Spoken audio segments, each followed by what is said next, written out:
오프라 윈프리를 우리 젊은 친구들은 아실 겁니다. 그녀는 미국의 가장 탁월한 토크쇼의 진행자였으며 2004년 유엔이 선정한 올해의 세계 지도자상을 받은 흑인 여성입니다. 하지만 그녀는 어린 시절 참으로 비참하게 생활을 했습니다. 부모님은 이혼을 했고 친척에게 성폭행을 당했습니다. 이 오프라 윈프리는 불행하였던 어린 시절을 회상하며 종종 이런 말을 했다고 합니다. 나의 아버지는 나를 품에 안아주신 적이 한 번도 없습니다. 나는 어머니에게 사랑한다는 말을 들어본 적이 한 번도 없습니다. 여러분, 이 말씀을 들으면서 여러분의 자녀들을 여러분 안아주셨습니까? 몇 년 전 미국 정신신체학회에서 이런 제목의 기사를 발표했습니다. 안아주면 건강해진다. 따라하십시다. 안아주면 건강해진다. 우리 사람은 누구나 따뜻한 품에 안기기만 하여도 건강해진다는 사실입니다. 특별히 사람은 누구나 따뜻한 품에 안기게 되면 건강해진다는 것입니다. 누구이든 간에 품에 안기는 경험을 많이 한 어린이는 건강하게, 성실하게 아주 잘 자라난다는 거예요. 그래서 우리 아기들, 어린 아이들을 여러분 자주 안아주세요. 학교에서 돌아오면 자주 안아주세요. 공부하라고 그러지 말고 안아주면 걔들이 아주 정서적으로 건강하게 잘 자라나는 겁니다. 이 신체가 접촉되고 서로의 피부가 닿는 순간 놀라운 사실이 일어나는데 치유의 역사가 나타난다는 것입니다. 몸은 편안해지고 스트레스가 풀린다는 겁니다. 자녀를 품에 안아주고 부부가 서로 안아주며 스킨십을 하는 것, 여러분, 이것보다 더 놀라운 치유가 없다는 거예요. 이럴 때 강력한 치유의 역사가 나타난다는 겁니다. 그러면 하나님과의 관계에서는 우리가 어떻게 해야 할까요?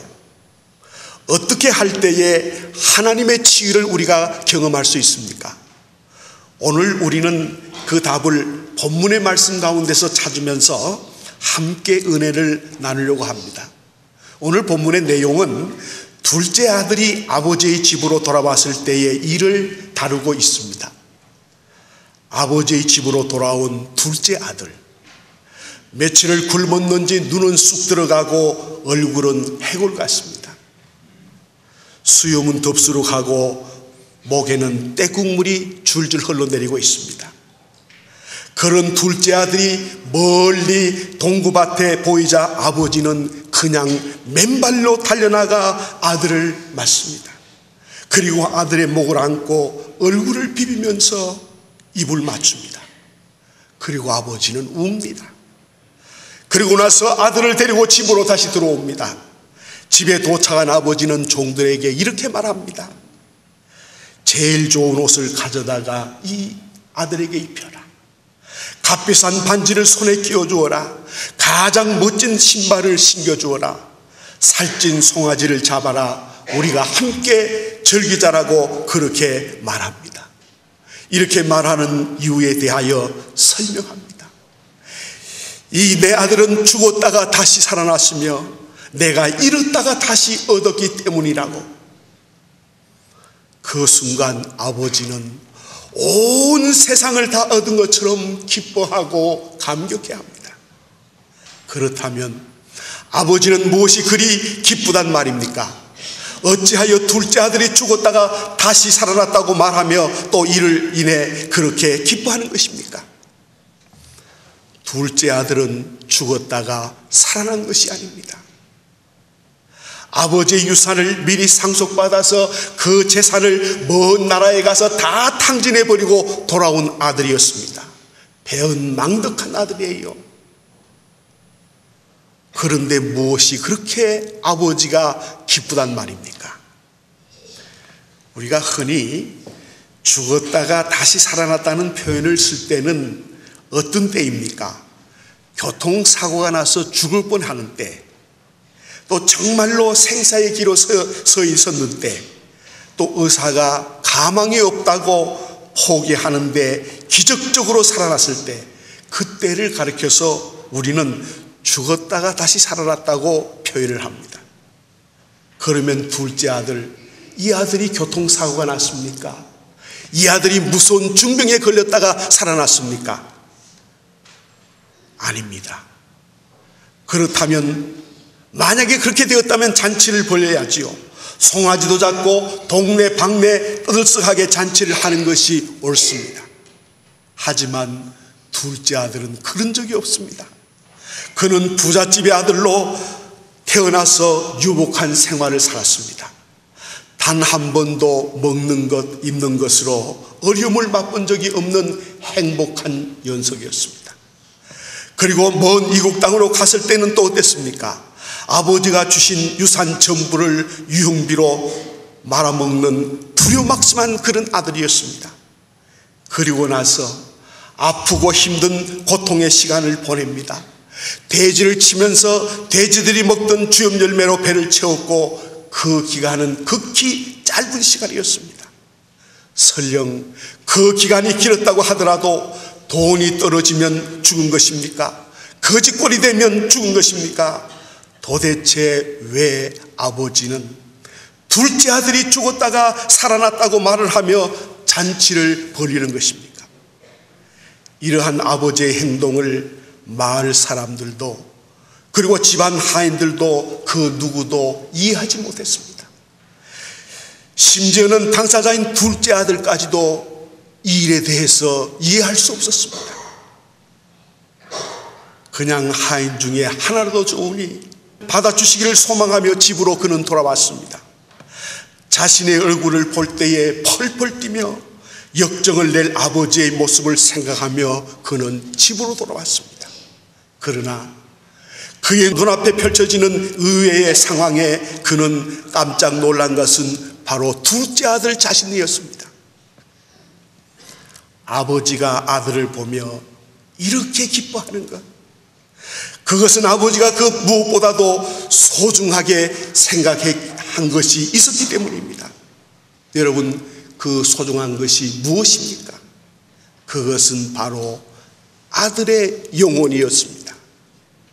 아들의 영혼이 다시금 살아나는 것, 아버지는 그 무엇보다도 이를 소중히 생각하며 소망하고 있었습니다.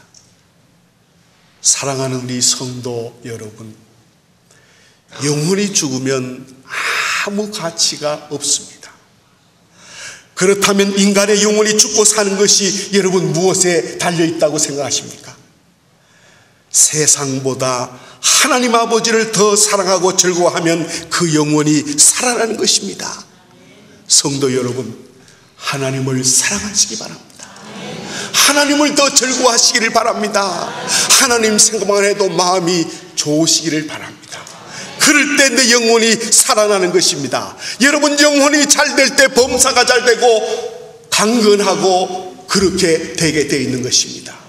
영혼이 파괴되고 영혼이 잘못되면 그 영혼은 일생 불행한 생을 살아갈 수밖에 없는 거예요. 그만큼 영혼이 중요한 겁니다. 여러분, 영혼에 만족이 없으면 참 행복이 없습니다. 영혼에 만족이 없다는 것은 하나님이 없다는 거예요.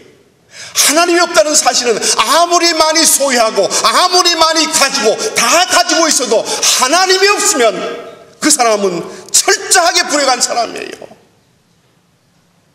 이 세상에서 제일 불행한 사람은 하나님을 마음속에, 심령 속에 모시지 못하고 사는 사람이 제일 불행한 사람이에요. 설령 세상에서는 좀 부족하고 가난해도 내 마음속에 영원한 하나님, 온 우주를 창조하신 하나님, 우리 인간의 생사와 골정하신 하나님을 모시고 살면 행복할 수 있습니다. 그러므로 여러분, 행복한 삶을 살기를 원하십니까? 하나님을 사랑하시기를 바랍니다. 하나님보다 세상을 더 사랑하면 그 영혼은 죽은 것입니다. 다시 말해서 사람의 영혼이 살고 죽는 것은 그 무엇을 더 즐거워하느냐에 달려있는 것입니다. 그러면 이 둘째 아들의 영혼은 언제 죽었습니까? 아버지를 떠난 그 순간에 죽었습니까? 먼 나라에 가서 향락에 빠져 있을 때 그의 영혼이 죽은 것입니까? 처절한 궁핍을 느끼며 돼지 우리 속에서 쥐염 열매를 먹으며 생활할 때 그 영혼이 죽었습니까? 아닙니다. 둘째 아들의 영혼은 이미 죽었습니다. 먼 나라에 가기 전부터 그의 영혼은 이미 죽어 있었습니다. 누구에게 전해드렸는지는 알 수 없지만 둘째 아들이 먼 나라의 이야기를 들었을 때에 술과 여자, 거짓과 탐욕에 마음이 빼앗겼을 때에 그 순간 이 둘째 아들의 영혼은 죽고 말았습니다. 피폐해지고 말았습니다. 그래서 잘 차려진 식사가 더 이상 입맛을 당기지 못했습니다. 양치는 일이 지겹고 힘들었습니다. 아버지의 가르치면 잔소리로 밖에 들리지 않았습니다. 그 영혼은 죽어 있었고 그의 마음은 이미 먼 나라로 떠나 있었기 때문입니다. 아버지의 집에 남아있는 것은 오직 빈 껍데기만 같은 몸뿐이었습니다. 아버지는 둘째 아들의 그 사실을 알고 있었습니다. 그래서 아들이 유산을 요구할 때에도 먼 나라로 떠나겠다고 말할 때에도 만류하지 않았던 것입니다. 그런 아들이 이제야 아버지의 품으로 돌아왔습니다. 그가 돌아온 것은 입을 옷이 없어서가 아니고 쓸 돈이 없어서가 아닙니다. 아버지의 품이 그리워서, 아버지의 사랑이 그리워서 그가 돌아왔습니다. 그러기에 겉모습은 초라했지만은 행석은 누추했지만은 그의 영혼만큼은 아버지께로 돌아오는 그 순간 찬란하게 빛나고 있었습니다. 아버지는 감격에 겨워서 선포합니다. 내 아들은 죽었다가 살아났습니다. 내 아들은 잃었다가 다시 얻었습니다. 사랑하는 성도 여러분, 하나님의 사랑도 이와 마찬가지입니다. 인간의 영혼은 하나님의 품 안에서만 참 안식과 기쁨을 누릴 수 있어요. 하나님 안에 있을 때 진짜 축복이고 그게 참 편안이에요. 하나님의 품 안에서 하나님의 사랑을 먹고 하나님의 은혜를 알고 하나님의 말씀을 먹고 치유를 경험할 수 있습니다. 그러나 여러분, 하나님의 품을 떠나는 순간 인간의 영혼은 죽음의 계곡으로 떨어지고 마는 것입니다. 물을 떠난 물고기가 살 수 없듯이 하나님을 떠난 영혼은 살 수 없습니다. 행복해질 수 없습니다. 비록 살아있어도 이미 죽은 목숨이요 저주받은 목숨입니다. 여러분은 지금 어떤 생활을 하고 있습니까? 하나님을 떠나 내 마음대로 살고 있습니까? 돈이 많이 벌리십니까? 그러나 그것은 결코 행복한 것 아니에요. 하나님 없으면 행복은 없습니다. 행복이 있다 손치더라도 그것은 가짜 행복이요 잠깐 통과하는 행복입니다. 진짜 영원한 행복, 진짜 참 행복은 하나님 안에 있을 때, 하나님의 품으로 돌아올 때 진짜 참 행복이 있다는 사실을 믿으시기를 바랍니다. 그러면 하나님께서는 죽음의 길을 걷는 영혼을 어떻게 살려주십니까? 먼저는 첫 발을 옮기게 해주십니다. 여기서 오늘 본문에서 둘째 아들의 모습을 보십시오. 그는 자신의 힘으로는 도저히 첫 발을 옮겨내릴 수 없었습니다. 발이 땅에서 떨어지질 않습니다. 죄책감 때문에 옮길 수 없었던 것입니다. 그런 그에게 힘이 되는 것이 있었어요. 바로 아버지의 사랑과 눈길과 미소였습니다. 만약에 아버지의 미소가 없었다면 둘째 아들은 감히 집으로 돌아올 수가 없었던 것입니다. 그리고 한없이 아버지는 큰 팔을 벌려서 그 아들을 안아주십니다. 아들은 한 달이나 굶은 노숙자처럼 비틀거리며 아버지 앞으로 다가옵니다. 그러기에 아들은 온몸에서 고약한 냄새가 진동합니다. 그 누구도 그의 곁에 가고 싶어 하지 않습니다. 그러나 아버지만은 손살같이 아들에게도 달려옵니다. 그리고 무섭게 아들을 안아줍니다. 성도 여러분, 아버지의 팔은 사랑의 팔이요, 용서의 팔이요, 축복의 팔입니다. 이걸 좀 바꾸어서 우리 하나님은 사랑의 하나님이요, 용서의 하나님이요, 축복의 하나님이심을 여러분 믿으시기를 바랍니다. 성도 여러분, 치유는 어떻게 이루어지는 것입니까? 세상보다 하나님을 더 사랑할 때, 하나님을 더 즐거워할 때 치유가 되는 것을 믿으시기 바랍니다. 세상 명예보다, 세상의 재산보다, 세상의 쾌락보다 그 무엇보다도 더 하나님을 사랑하고 즐거워하시면 치유가 될 줄로 믿습니다. 여러분, 진짜 참 행복을 원하십니까? 하나님 한 밖에 없다는 사실을 여러분 믿으시기를 바랍니다. 아버지는 아들에게 모든 것을 다 주고자 합니다. 반지도 끼워주고 멋진 신발도 줍니다. 새 옷도 입혀줍니다. 아버지에게 이 모든 것이 다 있습니다. 자신에게 있는 모든 것을 다 아들에게 주고자 하는 것이 바로 아버지의 심령이요, 하나님의 마음입니다. 미국으로 이민 간 어느 아버지의 이야기를 간증을 소개하겠습니다.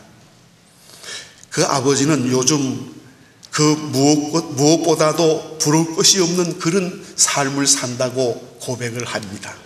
이유인즉 젊은 나이에 미국으로 이민 와서 자리를 잡느라고 고생을 많이 했어요. 아침에 새벽별을 보고 출근해서 늦은 저녁별을 보고 퇴근을 합니다. 부부가 열심히 노력한 결과 생활은 안정이 되었어요. 그런데 문제가 생겨났습니다. 하나밖에 없는 아들이 말썽부리가 돼서 나쁜 친구들과 어울리고 공부도 하지 않고 못된 짓만 계속하고 돌아다닙니다. 사춘기에 접어들자 부모와 대화가 단절이 되어버렸습니다. 영어가 서투른 부모와 대화가 되지 않는다고 아들은 생각했습니다. 부자지간에 끝이 보이지 않는 평행선을 걸어가고 있습니다. 자식 한번 잘 키워보겠다고 미국으로 온 것인데, 그런데 이분은 자식 농사를 잘못 지었다는 생각을 했어요. 그런데 어느 날 퇴근을 해서 집에 돌아왔는데 아들이 집 밖으로 뛰어나와서 아버지 품에 안기면서 외칩니다. 아빠, 아빠, 아빠 사랑해요. 이 얼마 만에 들어본 말입니까? 꿈인지 생시인지 의아해하고 있을 때 아내가 다가와서 설명을 합니다. 여보, 우리 애가 이번에 교회 수련회에 가서 은혜를 많이 받았나 봐요. 알고 보니 이민 2세 목사님이 수련회를 인도하셨는데 아들이 그곳에서 하나님의 큰 은혜를 경험하고 완전히 변화가 된다는 거예요. 여러분, 여기에서 우리가 느낄 수 있는 것은 아무리 못된 망난이라도 하나님 만나면, 하나님의 말씀에 부딪히면 변화가 될 줄로 믿으시기 바랍니다. 아무리 인간적으로 노력해봐도 하나님의 말씀에, 생명 말씀이 그 속에 들어가지 않으면 절대로 변화는 일어나지 않습니다. 뭐 다 좋은 것 해주고 하고픈 대로 다 해줘도 변화는 일어나지 않아요. 그러나 생명의 말씀인 하나님의 말씀이 그 심령 속에 파고 들어가면 변화가 나타나게 되는 거예요. 그래서 아들은 아버지와 함께 식사를 하기 위해서 집으로 달려와 퇴근하는 아버지를 기다리고 있다가 아버지를 맞이한 것입니다. 이제는 아버지를 위해서라도 열심히 공부하겠다고 아들은 다짐합니다. 아버지와 따뜻하게 대화도 되고 아버지의 곁에서 응석을 부립니다. 아버지의 말에 귀를 기울이며 고개를 끄덕끄덕합니다. 간절히 바라고 기다리던 시간이 이분에게 다가왔습니다. 사랑하는 성도 여러분, 이 아들이 수련회를 통하여 하나님의 사랑을 온전히 깨달았을 때 그는 아버지를 진심으로 이해할 수가 있었던 것입니다. 세상에서 정말로 소중하고 가장 가치 있는 것이 여러분 무엇인지 알게 된 것입니다. 그의 영혼이 치유를 경험한 것입니다. 그로 인해 아들의 삶은 완전히 변화되어 버렸습니다. 사랑하는 성도 여러분, 우리가 믿는 하나님, 우리가 바라보는 하나님, 이 하나님은 지금도 저와 여러분을 사랑하십니다. 하나님이 나를 사랑한다는 걸 믿으시죠? 이거 믿지 못하면 바보 등신이에요. 예수 믿으면서 하나님이 저와 여러분을 사랑하십니다. 무섭게 사랑하세요. 죄의 냄새가 펄펄 몸에서 나도 다른 사람은 다 도망하지만 하나님은 그것까지라도 다 수용해서 우리를 안아주시는 것입니다. 오늘도 하나님은 방황하는 우리의 영혼을 지금도 부르시고 계십니다. 하나님보다 세상을 더 사랑해서 아직도 그 음성을 듣지 못하고 있는 그 영혼을 주님은 지금도 찾고 계시는 것입니다. 여러분, 오늘 말씀의 요점은 하나님께로 돌아와야 살 수 있다는 사실입니다. 돌아오면 삽니다. 돌아오지 않으면 죽습니다. 저주입니다. 혹시 지금까지 여러분 믿음의 생활을 하면서 신앙생활을 하면서 주님의 크신 사랑을 경험해보지 못한 분이 있다고 하신다면 이 시간 우리를 기다리시는 하나님, 우리를 학수고대 바라보시고 계시는 하나님, 넓은 손을 펴서 우리를 안아주시기를 원하시는 하나님, 이 하나님 품으로 여러분 돌아오시기를 바랍니다. 돌아올 때 소망이 있습니다. 돌아올 때 희망이 있습니다. 돌아올 때 놀라운 변화가 나타납니다. 돌아올 때 하나님의 놀라운 사랑이 임하게 되는 거예요. 세상에서 제일 행복한 것은 하나님의 사랑을 내가 경험하고 내가 체험할 때 그때가 제일 행복한 거예요. 여러분, 돌아오시기를 바랍니다. 세상은 아무것도 아니에요. 우리에게 뭔가 소망을 줄 것 같고 뭔가 줄 것 같은데 간질나게 주다가 도망가 버리는 게 세상이에요. 그러나 하나님께로 돌아오면 진정한 평화, 진정한 감사, 진정한 감격, 참 소망이 있다는 사실을 꼭 명심하면서 저를 따라 하십시다. 하나님께로 돌아가야 산다. 하나님께로 돌아가야 행복하다.